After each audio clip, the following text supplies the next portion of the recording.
Indrajit study point में आप सभी का स्वागत है। हम पढ़ रहे हैं एनसीईआरटी क्लास 11 अध्याय 6 तीन वर्ग भाग 5। इसमें हम कैथीड्रल नगर के बारे में पढ़ेंगे और उसके आगे भी कुछ टॉपिक है उसके बारे में यहाँ पर उस पर प्रकाश डालेंगे और उसके बाद ये अध्याय खत्म हो जाएगा। ये शायद लास्ट वीडियो यहाँ पर हो सकता है। तो चलिए शुरुआत करते हैं कैथीड्रल नगर का। ठीक है, तो चर्चों को दान देना अमीर व्यापारियों द्वारा अपने धर्म को खर्च करने का एक तरीका था कि भैया हम चर्च को दान देंगे। खर्च करने के लिए कुछ तो चाहिए ना। तो जितने भी अमीर व्यापारी होते थे तो वो लोग ऐसा करते थे कि चलो भैया काम का काम पुण्य का पुण्य सब हो गया। तो वैसे वैसे ये लोग अपना सोच समझ के अनुसार वो लोग कुछ भी कर देते थे। 12वीं सदी से फ्रांस में कैथीड्रल कहलाने वाले बड़े चर्च का निर्माण होने लगा था। यद्यपि देखा जाए तो वे मठों की संपत्ति थे। किसके? मठों की संपत्ति थे, पर लोगों के विभिन्न समूहों ने अपने श्रम, वस्तुओं और धन से उनके निर्माण में सहायता दी। कुछ लोग मेहनत किए, पैसा दिए, सामान दिए, ईंटा पत्थर दिए। बनाओ भाई बनाओ, हमारे लिए नगर बन रहा है भैया बनाओ। चर्च में भी पैसा दे रहे थे, लेकिन नगर में यहाँ पर पैसे दिया जा रहा है। कैथीड्रल नगर बनाओ। पत्थर के बने होते थे और उन्हें पूरा करने में अनेक वर्ष लग जाते थे। जब उन्हें बना लिया जाता था तो कैथीड्रल के आसपास का क्षेत्र और अधिक बस गया। अब आगे देखा जाए तो जब इसका निर्माण पूर्ण हुआ, पूरा हो गया, तो स्थान तीर्थ स्थल बन गया था। इस प्रकार उनके चारों तरफ छोटे नगर विकसित हो गए। तीर्थ स्थल हो गया तो भैया नगर तो छोटा छोटा बसबे करेगा। कैथीड्रल इस प्रकार बनाए गए थे कि पादरी की आवाज, जो पादरी होता था फादर जो चर्च में, तो उसकी आवाज लोगों के जमा होने वाले सभागार में साफ सुनाई देवे। मतलब ऐसा बनाया गया था कि आवाज उसमें गूंजे। कोई धीरे से भी बोले तो उसका आवाज कई गुना स्पीड में सुनाई देवे, कई गुना तेज में सुनाई देवे। और भिक्षुओं का गायन भी अधिक मधुर सुनाई देवे। ऐसा वहां पर बनाया गया, इसलिए गुम्बद वाला बनाया जाता था कि आवाज टकराकर चल आवे फिर से घूम घाम कर। साथ ही देखा जाए तो लोगों को प्रार्थना के लिए बुलाने वाली घंटियां दूर तक सुनाई पड़े, इसलिए भी ऐसा इस्तेमाल किया जाता था। एकदम चर्च का घंटी देखो टन टन टन करके बजता था। आज भी वैसे ही बजता है, चर्च के पास रहो ना। तो खिड़कियों के लिए अभिरंजित कांच का प्रयोग होता था। कांच से आवाज इधर से उधर नहीं जाता है, इसलिए शायद खिड़की में वो लोग कांच लगाते होंगे। दिन के व्यक्त सूरज की रोशनी उन्हें कैथीड्रल के अंदर दिन के वक्त सूरज की रोशनी उन्हें कैथीड्रल के अंदर के व्यक्तियों के लिए चमकदार बना देती थी। कैथीड्रल के अंदर जो भी रहते थे उनको लगता था कि कहाँ आ गए हम। और जब सूर्यास्त होगा, जब सूर्य डूब जाएगा, तो उस समय जब मोमबत्ती जलाए जाते थे तो ये बाहर के लोगों को बहुत अच्छा दिखता था ये।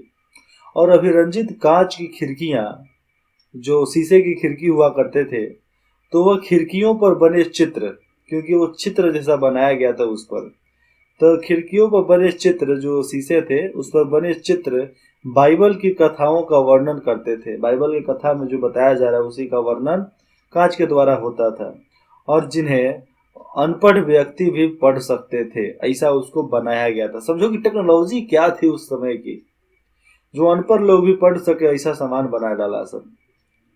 सेलिसबरी कैथीड्रल, ये चर्च है इंग्लैंड का, देख लो आप, देख लिए। चलो आगे चलते हैं। ये दावत के दिनों में हमारे द्वारा अक्सर अनुभव की जाने वाली कमी, जगह की संकीर्णता, कमी तो थी, जगह कम था, अत्यधिक यंत्रणा, बहुत ज्यादा भीड़ हो जाती थी, सामान भी था, और शोर के कारण भागकर स्त्रियों का पुरुष जब शोर होता था तो उसके कारण भागकर स्त्रियों का पुरुष के सिरों के ऊपर स्थित वेदिका पर चले जाना। सिर के ऊपर जो वेदिका होती थी उस पर स्त्री और पुरुष भाग जाते थे। यहाँ पर स्त्रियों का पुरुष है, स्त्रियों का पुरुष मतलब वो लोग भाग जाते थे ऊपर वाली वेदिकाओं पर। और ये सब कुछ ऐसे कारण थे कि हमने पवित्र चर्च को विस्तृत एवं व्यापक बनाने का निर्णय लिया कि अब चर्च को इतना बड़ा बनाएंगे कि सैकड़ों लोग उसमें आकर बैठ सकते थे। विभिन्न क्षेत्रों से बात करें तो आए अनेक विशेषज्ञों के अतिथि, विशेष क्षेत्रों में बात करें तो अलग अलग क्षेत्र से जितने भी विशेषज्ञ आए थे, जानकार आए थे, तो उनके अति कुशल हाथों से तरह तरह की शानदार नई खिड़कियों की पुताई करवाई गई, क्योंकि ये खिड़कियां अपने अद्भुत निष्पादन और बहुत महंगे रंजित और सफायर कांच के कारण बहुत मूल्यवान होती थी। इसलिए उनकी रक्षा के लिए हमने एक सरकारी प्रधान शिल्पकार, मतलब एक तरीके से देखो तो सरकारी प्रधान जो होता था ना, जो सुपरवाइजर के रूप में आप बोल सकते थे, तो सुपरवाइजर के रूप में उसको पोस्ट किया, सरकारी प्रधान के रूप में, प्रधान शिल्पकार के रूप में उसको पोस्ट किया कि वो सब बनवाएगा। और स्वर्णकार की नियुक्ति की तो वो अलग बनवाएगा अपना। वह अपनी तनख्वाह वेदिका से सिक्कों के रूप में लेते थे और आटा क्या होता है, आटा अपने भाई बंधुओं के सार्वजनिक भंडार से ही लेते थे। जो भी आटा होता था, खाने वाला सामग्री, अपने भाई बंधुओं के सार्वजनिक भंडार से लेते थे। वे उन काल वस्तुओं की देख रेख की कृतियों की अपेक्षा कभी कमी नहीं कर सकते थे। सब चीज पर देख रेख बराबर होता था। ये एबर्ट सुगेर के द्वारा लिखा गया है, जो 1181 से लेकर 1151 के बीच में लिखा गया था, चाहे उसी के समय में ये जिंदा होगा। ये देखो, यही अभिरंजित कांच की खिड़कियां हैं कर्टेस कैथेड्रल, मतलब फ्रांस के ये चर्च में बना हुआ है। ये 15वीं सदी का चित्र है, आज का नहीं है। अब देखो यहाँ पर 14वीं सदी का संकट क्या था, उसके बारे में यहाँ पर बताया गया है। तो 14वीं सदी में कौन सा संकट हो सकता है? 14वीं सदी की शुरुआत तक यूरोप का आर्थिक विस्तार धीमा पड़ गया था, क्योंकि बहुत ज़्यादा फैलता है तो बहुत ज़्यादा जल्दी डूबता भी है। तो बात वही था, अच्छा दिखा तो भाई बुरा तो देखना ही है। ऐसा 3 कारकों की वजह से हुआ था। कौन कौन कारक थे? सब परिवर्तन के समय बदल लो अपने आप को, नहीं तो बाद में तुम बदल नहीं पाओगे, बर्बाद हो जाओगे। उत्तरी यूरोप में 13वीं सदी के अंत तक देखा जाए तो पिछले 300 वर्षों की तेज ग्रीष्म ऋतु में, बहुत तेज गर्मी के मौसम में स्थान तीव्र ठंडी ग्रीष्म ऋतु ने ले लिया। नहीं समझे? फिर से देखो, उत्तरी यूरोप में आप जाओगे तो 13वीं सदी के अंत में पिछले 300 वर्षों की तेज गर्मी, 300 वर्ष में बहुत तेज गर्मी हुआ करता था, उसके जगह पर तीव्र ठंडी ने जगह ले लिया। अब पूरा ठंडा पड़ने लगा। पैदावार वाले मौसम छोटे हो गए थे और ऊंची भूमि पर फसल उगाना कठिन हो गया था। समझे? हाँ, तूफानों और सागरीय बाढ़ों, तूफान और सागर के बाढ़ के वजह से, सुनामी के वजह से अनेक फर्म प्रतिष्ठानों को नष्ट करना पड़ा, और जितने भी प्रतिष्ठान थे, जितने भी अड्डा था, उसको नष्ट कर दिया गया था उस समय। और जिसके परिणाम स्वरूप यह हुआ कि सरकार को करों द्वारा कम आमदनी हुई, क्योंकि सरकार को पैसे कम मिला, कर ही कम मिला, तो आमदनी कम हुआ। 13वीं सदी के पूर्व के अनुकूल देखा जाए तो जलवायु द्वारा प्रदान किए गए अवसरों के कारण अनेक जंगल चरागाह कृषि भूमि में बदल गए। जितना भी जंगल था, चरागाह खेती में वो बदल गया था, जंगल ही साफ हो गया। परंतु देखा जाए तो गहन जुताई ने फसलों के 3 क्षेत्रीय फसल चक्र के प्रचलन के बावजूद भूमि को कमजोर बना दिया था। क्योंकि ये जो 3 प्रचलन चल रहा था, 3 चक्र वाला, इसके वजह से भूमि भी कमजोर हो गया था। खाद दिया तो उस खाद तो था नहीं, हाइब्रिड फसल तो था नहीं उस समय। उचित भू संरक्षण के अभाव में ऐसा हुआ था कि चरागाहों की कमी के कारण पशुओं की संख्या में कमी आ गई थी। तो जनसंख्या वृद्धि इतनी तेजी से हो रही थी कि उपलब्ध संसाधन कम पड़ गया, जिसका तत्कालिक परिणाम यह था कि अकाल 1315 और 1317 के बीच में, 1315 से लेकर 17 के बीच में यूरोप में भयंकर अकाल पड़े थे। भंडार खत्म, भयंकर अकाल पड़ गया। इसके पश्चात 1320 के दशक में अनगिनत पशुओं की मौत हो गई और बहुत सारे जानवरों की मौत हो गई थी। कब? 1320 में।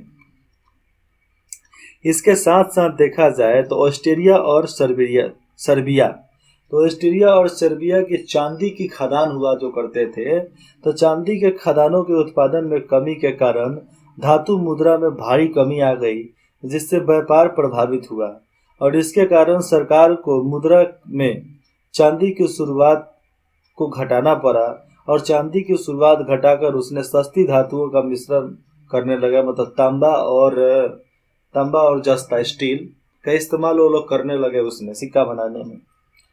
और इससे भी बुरा समय अभी आना बाकी था, अभी कुछ नहीं आया था, इससे भी बुरा समय अभी आना बाकी था। भैया बुरा आता है तो मुसीबत आती है ना, चारों तरफ से आता है, एक तरफ से नहीं आता है, पूरा घेर लेता है, तुमको बर्बाद करिए कब मरेगा। चलिए आगे देखते हैं। 12वीं और 13वीं सदी में जैसे जैसे वाणिज्य में विस्तार हुआ, वाणिज्य बढ़ा, व्यापार बढ़ा, तो दूर देशों में व्यापार करने वाले पोत जितने भी नाव होते थे यूरोपीय तटों पर आने लगे थे, वो सब यूरोपीय तट पर आने लगे और पोतों के साथ साथ चूहे आए। अब जब नाव आते थे तो उनके साथ चूहे आ गए। जब चूहे आ गए तो भैया कमाल की बात थी, जो अपने साथ ब्यूबोनिक, तो ब्यूबोनिक प्लेग होता था, उन लोगों में बीमारी होता था, तो ब्यूबोनिक प्लेग जैसे महामारी का संक्रमण मतलब ब्लैक डेथ लेते आए थे वो। पश्चिम यूरोप जो प्रारंभिक सदियों में अपेक्षाकृत देखा जाए तो अधिक अलग थलग रह रहा था, अलग था तो ठीक है भैया। 1347 से 1350 के बीच में महामारी से बुरी तरीके से प्रभावित हुआ और इलाका ही साफ हो गया। इसलिए इतना भी अलग नहीं रखना चाहिए कि इलाका ही साफ हो जाए।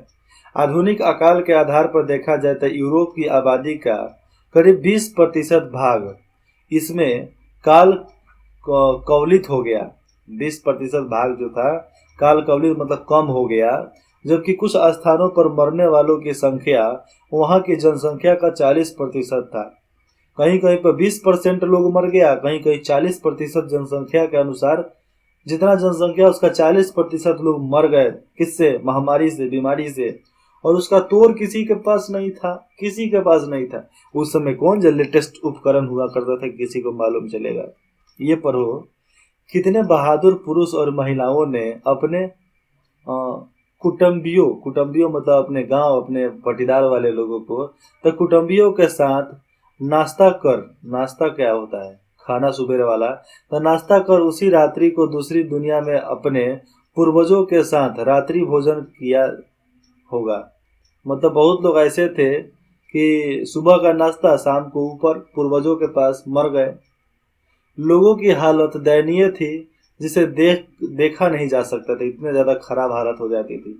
वे हजारों की संख्या में प्रतिदिन बीमार होने लगे थे, उतना अस्पताल भी नहीं था और बिना किसी मदद के मर जाते थे, बिना किसी मदद के मर जाते थे, कोई इलाज ही नहीं था। अनेक अलग अलग खुली गली जो भी होते थे तो गलियों में मरते थे और जिधर देखो लोग मरे पड़े हैं और बाकी अपने घरों में मरते थे। इसका पता उनके सरे शरीर, जब शरीर सड़ जाता था तो सरे शरीर की बदबू से चलता था। भैया शरीर सड़ेगा तो महकता था, उसके बदबू से मालूम चलेगा कौन किधर मरल है। चूंकि देखा जाए तो पवित्र कब्रिस्तान इतनी अधिक संख्या में शरीरों को दबाने के लिए पर्याप्त नहीं था, इसलिए सामूहिक दफनाया गया। तो इनको सैकड़ों की संख्या में बड़ी बड़ी खंडों में डाल दिया गया था। जैसे कि पोत में सामान्य को, जिस तरह नाव में सामान को भर दिए जाते हैं ना, वैसे ही बड़ा बड़ा गड्ढा खोदकर सामान को, मतलब इन सभी को भर दिया गया और उसके ऊपर से थोड़ी सी मिट्टी डाल दी गई और ऊपर से थोड़ा ऐसा चीज जिससे महक ना आवे और उसके बाद से पूरा मिट्टी डालकर तोप दिया गया, लो इसी में सुहा हो जाओ। तो जिस तरह पानी वर्षा, बर्फ वर्षा और मौसम के बदलाव की वजह से धीरे धीरे मांस गल गया, हड्डी दबते गया, जिसकी वजह से सब मिट्टी बैठ गया जमीन के अंदर। ये सब होते थे। चलो आज के जमाने में नहीं होता था। कोरोना में भी बहुत लोग मरा है जी। व्यापार केंद्र होने के कारण नगर सबसे अधिक प्रभावित हुए थे। व्यापारी केंद्र था, इसलिए नगर सबसे ज्यादा विकसित हुआ, प्रभावित भी हुआ। क्योंकि जब प्रभावित दो तरीके से हुआ, एक तो बढ़ने में भी हुआ था, एक तो बिगड़ने में भी हुआ था। तो अकाल में भी हुआ था शहर में बदलाव, क्योंकि गांव पर तो ठीक है, लोग भैया इधर उधर का चीज खाकर जिंदा रह जाएगा। शहर में तो जो बाजार में आएगा उसी को खरीद कर खाओगे, नहीं आएगा तो भूखे मरो। बंद समुदाय में ठीक से बताता हूँ। व्यापार केंद्र होने के कारण नगर सबसे अधिक प्रभावित हुआ अकाल से, और बंद समुदाय में जैसे मठों और आश्रमों में जब एक व्यक्ति प्लेग के चपेट में आ जाता था तो सबको इससे बीमार होने में देर नहीं लगती थी। पूरा मठ का मठ साफ, पूरा इलाका का इलाका साफ, और लगभग प्रत्येक मामले में कोई भी नहीं बचता था। उधर कोई बचेगा ही नहीं। प्लेग जो होता था शिशुओं, युवाओं और बुजुर्गों को सबसे अधिक प्रभावित करता था। तो बचा कौन? बच्चा खत्म, युवा खत्म, बूढ़ा खत्म, तो बचा कौन? कोई नहीं, सब मर गया। तो इस फ्लैग के पश्चात देखेंगे तो 1360 और 1370 में फ्लैग की अपेक्षाकृत छोटी घटनाएं हुई थी, और यूरोप की जनसंख्या 1300 में कितना थी? 730 लाख से घटकर 1400 में 450 लाख हो गया था। तो जो जनसंख्या इतना तेजी से बढ़ा था वो जनसंख्या फिर से घटकर 450 लाख हो चुका था। मतलब जहां से शुरुआत किए थे वहीं पर आकर फिर से धराशायी हो गए। तो बीमारी का मतलब, महामारी का मतलब ही होता है यही। इसलिए देखते हो प्राकृतिक आपदा जब आती है ना तो लाखों लोगों को धूल चटा देती है। आपको याद होगा कि उत्तराखंड में 2012 नहीं, 2012-13 के करीब में बहुत बड़ा उधर बाढ़ आया था। बाढ़ इतना प्रचंड था कि कितने लोग मारे गए थे। तो 12 था कि 14-15 था, उतना मुझे तो याद नहीं है, लेकिन आया था। आपको भी याद होगा, आपने देखा होगा कि उत्तराखंड त्रासदी, तो उसमें कितने लोग मरे थे? बहुत लोग मरे थे, क्योंकि उधर के लोग जितने भी थे ना, उन लोगों को थोड़ा घमंड हो गया था। घमंड के साथ साथ उधर के लोगों को ईर्षा होने लगी थी। ईर्षा के साथ साथ वो लोग बहुत ज्यादा अत्याचार करने लगे थे। तो जब अत्याचार करोगे तो भगवान का पासा जब पलटेगा, भगवान का जब दिमाग फिरेगा तो तुम्हारी तो हालत खराब करिए देगा वो। इस विनाशकारी लीला के साथ, जो विनाशकारी लीला चल रहा था, तो उसके साथ आर्थिक मंदी के जुड़ने से व्यापक सामाजिक विस्थापन हुआ। लोग इधर से उधर भागने लगे। तो जनसंख्या में ह्रास के कारण, कमी होने के कारण मजदूरों की संख्या में अत्यधिक कमी आ गई, और कृषि और उत्पादन के बीच गंभीर असंतुलन उत्पन्न हो गया था। बहुत ज्यादा कमी आ गया, क्योंकि इन दिनों ही कामों में पर्याप्त संख्या में लोगों की जरूरत होती थी। उस समय कामों में पर्याप्त संख्या में लग सकने वाले लोगों में भारी कमी आ गई, इसलिए पैदावार हुआ नहीं। तो खरीदारों की कमी के कारण, खरीदार भी कम थे, तो खरीदारों के कमी के कारण कृषि उत्पादकों के मूल्य में कमी आई। और प्लेग के बाद इंग्लैंड में मजदूरों, विशेषकर देखा जाए तो कृषि मजदूरों की भारी कमी के कारण मजदूरी की दरों में 250% की वृद्धि हो गई। मजदूरी की जो दर थी 250% उनका बढ़ गया, दाम बढ़ गया, कमाई ज्यादा हो गया उन लोगों का। बचा हुआ श्रमिक बल जो था अब अपनी पुरानी दरों से दुगने की मांग कर सकता था। तो जितना उसको पैसा कम मिलता था उससे दुगना पैसा मिलने लगा, दुगना दाम मिलने लगा उसके सामान को। तो ये लोग अपना बोली बोलने लगा है, भैया दे, नहीं तो काम ही नहीं करेंगे हम। अब देखते हैं सामाजिक असंतोष। तो सामाजिक असंतोष में हमें क्या देखने को मिलता है कि इस तरह लॉर्ड की आमदनी बुरी तरीके से प्रभावित हो गई, खत्म हो गई, और मजदूरी की दरें बढ़ने तथा कृषि संबंधित मूल्यों की गिरावट ने अभिजात वर्गों की आमदनी को गिरा दिया। जो काम करने वाले थे राजा के अधीन में, उन सबका भी दाम कम हो गया, महीना कम मिलने लगा, और निराशा में उन्होंने उन धन संबंधित अनुबंधों को तोड़ दिया जिसे उन्होंने हाल ही में अपना लिया था। उसको तोड़ दिया गया और उन्होंने पुरानी मजदूरी सेवाओं को फिर से प्रचलित किया, राजा के अधीन नहीं रहे।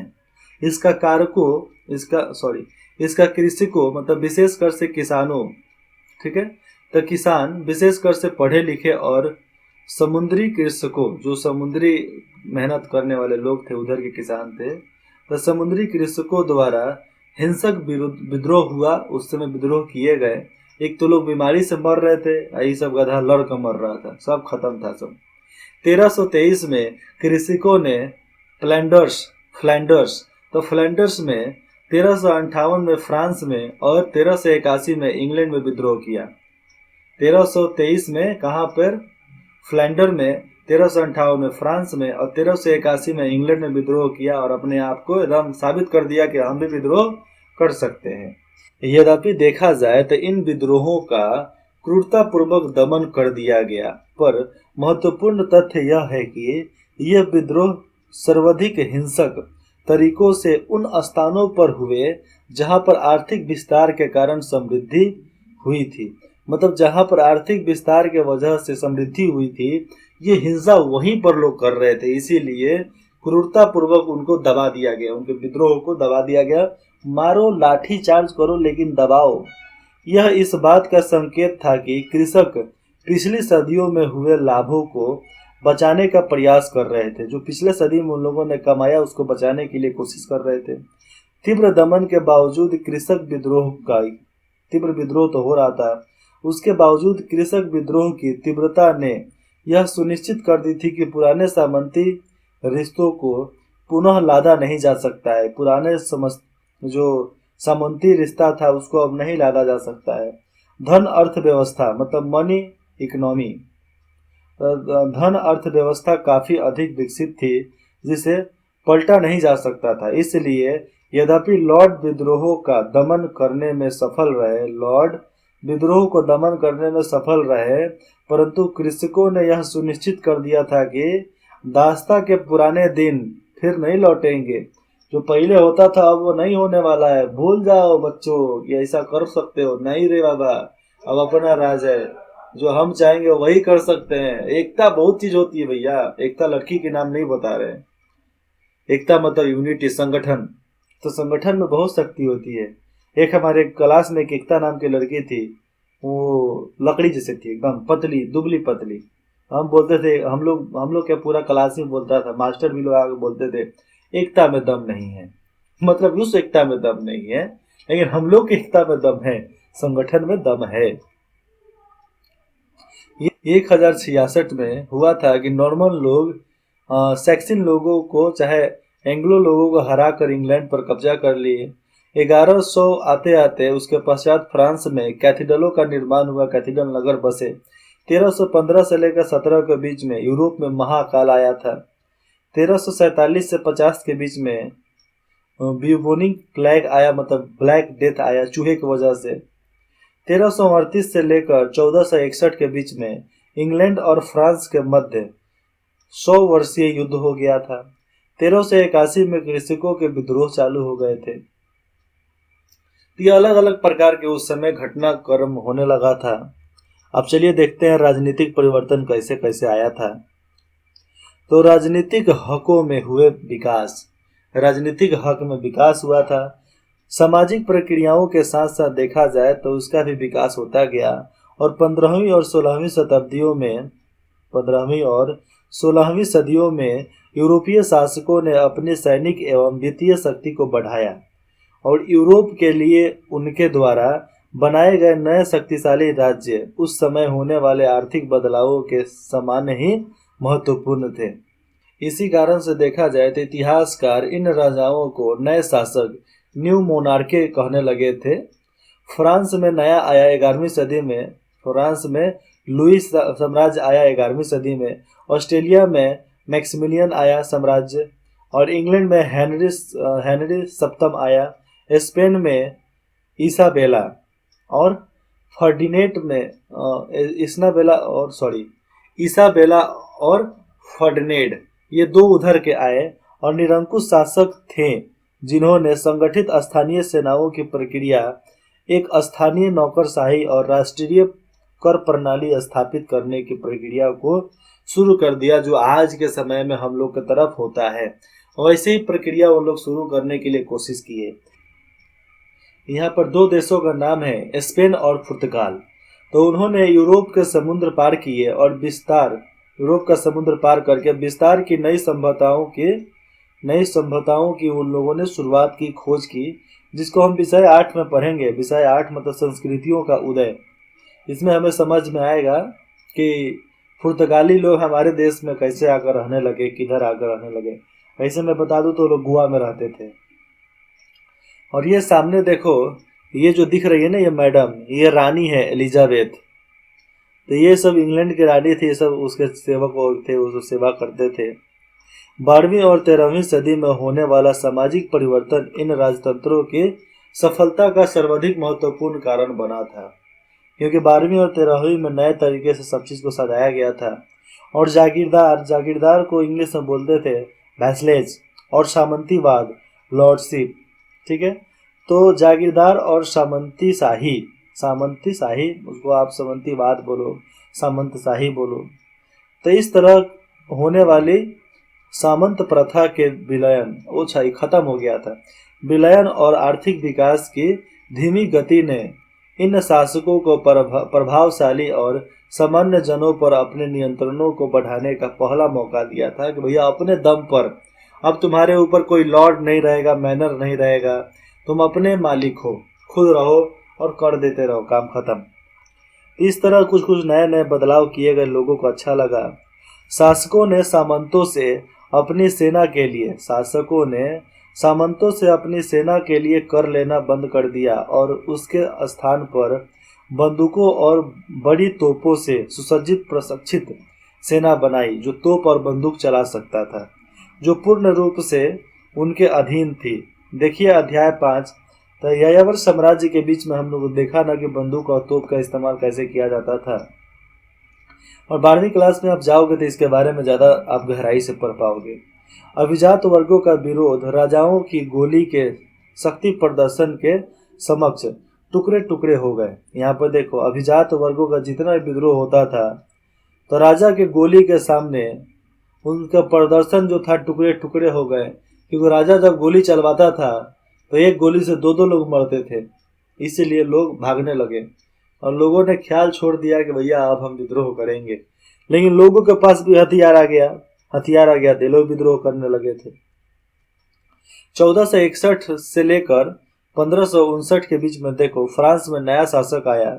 1474 से लेकर 1556 के बीच में स्पेन में नए शासक आए, और 1485 से 1557 के बीच में 47 के बीच में इंग्लैंड में एक नया शासन बना। तो तीनों शासन के बारे में आपको यहाँ पर मालूम चल गया। अब यहाँ पर देखो, करों को बढ़ाने से, कर जब बढ़ता था तो करों को बढ़ाने से शासकों को पर्याप्त राजस्व प्राप्त हुआ था, जिससे वे पहले से बड़ी सेनाएं रख सकते थे। अब उनको पैसा ज़्यादा मिलने लगा तो बड़ा बड़ा सेना रखने लगे, और इस तरह उन्होंने अपनी सीमाओं की रक्षा और विस्तार तथा राजसत्ता के प्रति होने वाले आंतरिक प्रतिरोधों को दबाया। अब सेना बढ़ी तो प्रतिरोध को दबाना कौन बड़ी बड़ी बात हो जाती है। किंतु देखा जाए तो इसका मतलब यह नहीं था कि केंद्रीकरण का अभिजात वर्गों ने विरोध नहीं किया था। राज्य सत्ता के विरुद्ध हुए विद्रोहों का एक सामान्य मुद्दा कराधान था। क्या था? कराधान था। सामान्य मुद्दा कराधान था। और इंग्लैंड में विद्रोह हुए जिनका 1497, 1536, 1547, 1549, 1553 में दमन कर दिया गया था। फ्रांस में लुई 11वीं, ठीक है, लुई 11वें 1461 से लेकर 1483 के बीच में, तो उसको ड्यूक लोगों और राजकुमारों के विरुद्ध एक लंबा संघर्ष करना पड़ा था। ठीक है, लुई 11वें को। और देखा जाए तो कोटि के अभिजातों, कोटि मतलब क्या, उसके इलाके के, तो कोटि के अभिजातों और अधिकतर स्थानीय सभाओं के सदस्यों ने भी अपनी शक्ति के जबरदस्त हड़पे जाने का विरोध किया। 16वीं सदी में फ्रांस में होने वाले धर्म युद्ध, जो धर्म युद्ध हुआ, 16वीं सदी में भी धर्म युद्ध हुआ था। तो धर्म युद्ध कुछ हद तक शाही सुविधाओं और क्षेत्रीय स्वतंत्रता के बीच संघर्ष थे। अभिजात वर्गों ने अपने अस्तित्व को बनाए रखने के लिए एक दिमाग लगाकर चतुराई से चतुरतापूर्ण परिवर्तन किए, और नए शासन व्यवस्था के विरोध रहने के स्थान पर उन्हें जल्दी ही अपने को राजभक्तों में बदल लिया। किसमें? राजभक्तों में उन लोगों ने अपने आप को बदल लिया। इसी कारण देखा जाए तो इस कारण से शाही निरंकुशता को सामंतीवाद का प्रतिकृत रूप माना जाता है। वास्तव में देखा जाए तो लॉर्ड जैसा व्यक्ति जो गवर्नर हुआ करता था, तो लॉर्ड जैसे व्यक्ति जो सामंती प्रथा में शासक थे, क्या थे? वो शासक थे। सामंती प्रथा में थे तो वो शासक थे, अलग अलग प्रदेश के, अलग अलग राज्य के। तो राजनीति परिदृश्य पर अभी भी छाए हुए थे, या जो शासक थे अभी भी वो छाए हुए थे। उन्हें प्रशासनिक सेवाओं में स्थानीय स्थान दिए गए थे, प्रशासन में उसको स्थानीय स्थान मिल गया था। परंतु नई शासन व्यवस्था कई महत्वपूर्ण तरीकों में अलग थी वो, क्योंकि नया व्यवस्था बहुत ज्यादा अलग था, इसलिए सीखने में समय लग गया उन लोगों को भी।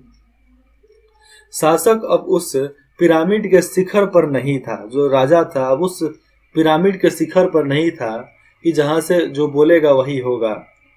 जहां राजभक्ति, विश्वास और आपसी निर्भरता पर टिकी हुई थी, अब वो खत्म हो चुका था। राजभक्ति खत्म हो चुका था, आपसी निर्भरता खत्म हो चुका था।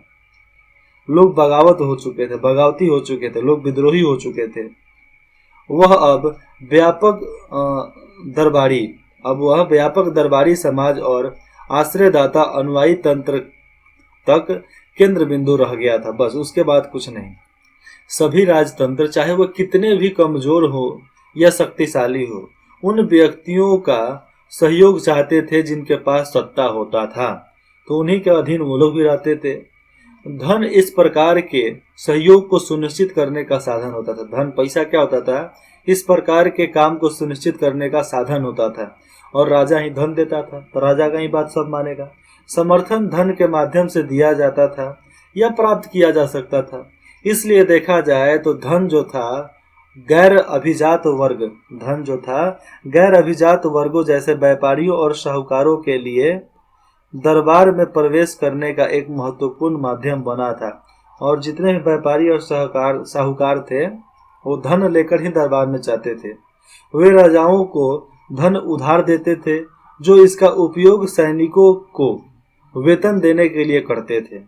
शासकों ने इस प्रकार राज्य व्यवस्था में गैर सामंती तत्वों के लिए स्थान बना लिया था। जो शासक थे, तो शासकों ने इस प्रकार जो पैसा लेकर सुरक्षा देना, तो ये चलता था, उनके पास था ये शक्ति कि पैसा लेकर सुरक्षा देते थे। तो ऐसे ही शासकों ने इस प्रकार का एक राज्य व्यवस्था बनाया था, जो बिना सामंती व्यवस्था के भी उनका लालन पालन होते रहे।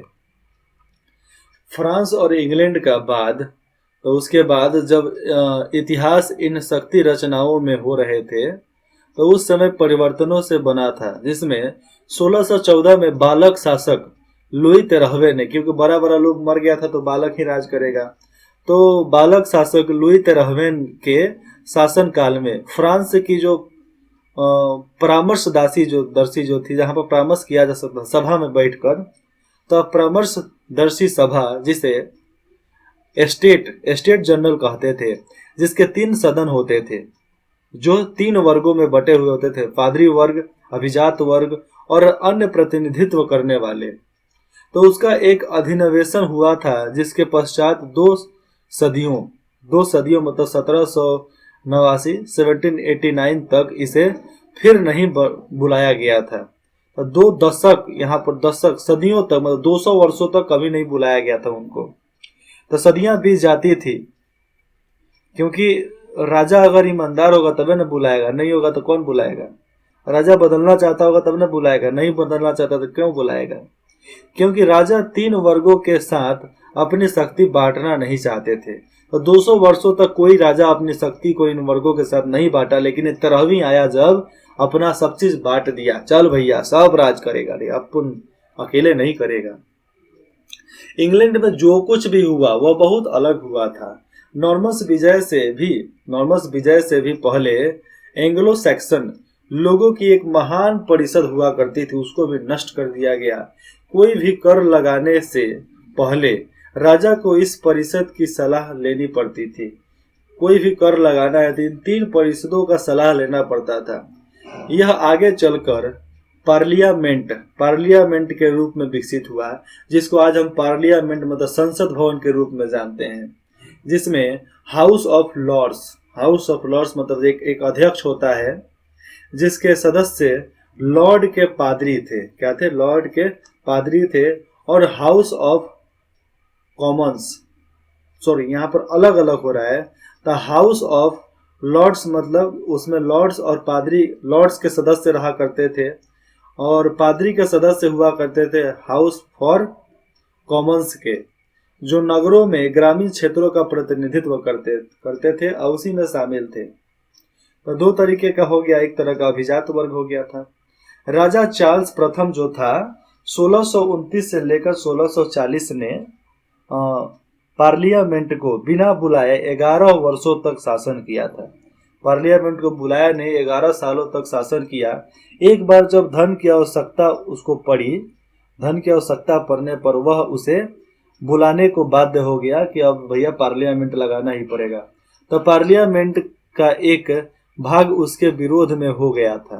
तो पार्लियामेंट का एक भाग जो था उसके विरोध में हो गया कि नहीं रे, तुम्हारा बात हम नहीं मानेंगे, तुम सारा चोट्टा है, तुम्हारा बात हम नहीं मानेंगे। तो ऐसे वो विद्रोह में चले गए थे।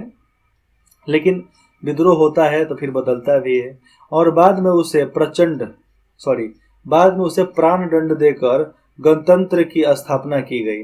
और बाद में ये सब लोग मिलकर राजा को मार दिए और वहां पर गणतंत्र मतलब संविधान को लागू कर दिया गया। परंतु यह व्यवस्था अधिक दिनों तक नहीं चल पाई और राजतंत्र की पुनः स्थापना हो गई। पार्लियामेंट खत्म, राजतंत्र फिर से आ गया, परंतु इस शर्त पर कि अब पार्लियामेंट नियमित रूप से बुलाई जाएगी, तब राजतंत्र चालू हो गया। और वही राजा का परिवार आगे चलकर राजा बना, जो लुई 13वां जो था वो बना था। वर्तमान में फ्रांस में, वर्तमान मतलब अभी के समय में, मतलब अभी 100 नहीं 10-15 वर्षों के बीच में, तो फ्रांस में गणतंत्रीय सरकार है और अभी भी गणतंत्रीय सरकार है। हर जगह पर गणतंत्रीय सरकार आजकल चल रही है। और इंग्लैंड में राजतंत्र है। फ्रांस में गणतंत्र है, इंग्लैंड में राजतंत्र है। और इसका कारण यह है कि 17वीं सदी के बाद दोनों राष्ट्रों के इतिहासों ने अलग अलग दिशाएं अपना ली। फ्रांस अलग और इंग्लैंड अलग, दोनों अलग अलग प्रकार से आगे चलने लगे, जिसका कारण एक ही था कि भैया जनता को खुश, अपने आप को समृद्ध करना था, बाकी कुछ नहीं। यहाँ पर अभ्यास आप देख सकते हैं। तो यहाँ प्रश्न उत्तर आ गए, तो प्रश्न मैं बताता हूँ, उत्तर आप दीजिएगा। फ्रांस के प्रारंभिक सामंती समाज के 2 लक्षणों का वर्णन इसमें करना है कि 2 सामंती समाज कौन कौन थे। तो आपको बता देते थे, एक तो था लॉर्ड, एक तो बिस्प। तो इन दोनों के बारे में आपको इसमें वर्णन देना है। आगे देखिएगा, संक्षेप में निबंध लिखिए। तो आपको दोनों के वक्त पे नहीं मिलेगा, लेकिन आपको यहाँ पर लॉर्ड के बारे में, मैनर के बारे में मिलेगा। तो लॉर्ड और मैनर के बारे में ही लिखना है, ठीक है। जनसंख्या के स्तर पर होने वाली लंबी अवधि के परिवर्तनों ने किस प्रकार यूरोप की अर्थव्यवस्था और समाज को प्रभावित किया था, इसके बारे में आप यहाँ पर बता सकते हैं। क्योंकि जनसंख्या बढ़ा तो हर चीज़ बढ़ सकता है, जनसंख्या घटा सब चीज़ घट सकता है। ऐसे में आपके कार्य के लिए बता दूँ तो ये क्वेश्चन आपको कहीं पूछे नहीं जाएंगे, लेकिन छोटा छोटा जो क्वेश्चन आपको यहाँ पर दिया जा रहा है, छोटा छोटा क्वेश्चन है, ये क्वेश्चन आपको पूछे जा सकते हैं। डायरेक्ट आपको यही क्वेश्चन पूछे जा सकते हैं, और किताब से भी, बुक से भी कि क्वेश्चन आपको पूछे जाते हैं। संक्षेप में निबंध मतलब बहुत बड़ा आंसर लिखना है कि मध्यकालीन फ्रांस के नगर में एक शिल्पकार के एक दिन के जीवन की कल्पना कीजिए और इसका वर्णन आप किस प्रकार कर सकते हैं, उसके बारे में यहाँ पर कीजिए और बताइए। बात यहाँ पर साफ हो जाती है कि आपको मध्यकालीन फ्रांस के नगरों के बारे में, शिल्पकारों के बारे में पढ़ना। एक बड़ा सा यहाँ पर 100-150 शब्दों में एक निबंध जैसा लिखना है। ऐसे परीक्षा में वैसे लघु उत्तरी आता है, आप लिख सकते हो, आसान से लिख सकते हो। अगर दिमाग में बैठा लिए कि लिखना है तो लिख सकते हो। मैं भी लिख सकता हूँ, जब मैं लिख सकता हूँ तो आप भी लिख सकते हो। आपको कुछ भी डाउट हो, विजय हमें कमेंट करके बता सकते हो। इसका अगला अध्याय हम पढ़ेंगे बदलती हुई सांस्कृतिक परंपराएं, ठीक है। इंद्रजीत स्टडी पॉइंट में जुड़ने के लिए आप सभी का बहुत बहुत धन्यवाद। आशा करते हैं कि आप ऐसे ही हमारे साथ बने रहेंगे।